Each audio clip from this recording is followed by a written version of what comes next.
ఇది తిరుమలలోని సప్తగిరి రెస్ట్ హౌస్కి చేరుకునే దారి. ఇక్కడ మనకు చుట్టాలు దోస్తులు ఎవరు లేకున్నా కూడా ఎవరో ఒకరు మనల్ని పిలుస్తూనే ఉంటారు. ఇట్లా ఫ్యామిలీ అందరినీ ఫోటోలు తీస్తామంటారు, టిఫిన్ చేయమంటారు.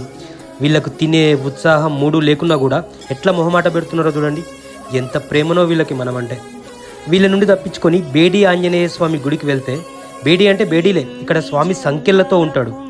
దర్శనం చేసుకొని వెనక్కి దిగి చూస్తే దూరంగా ఆనంద నిలయం కనిపిస్తూ ఉంది. ఇక్కడే దీపాలు వెలిగిస్తున్నారు, టెంకాయలు కొడుతున్నారు, ఫోటోలు దిగడానికి పోటీలు పడుతున్నారు. అంత అద్భుతంగా ఉంది ఈ ప్రదేశం.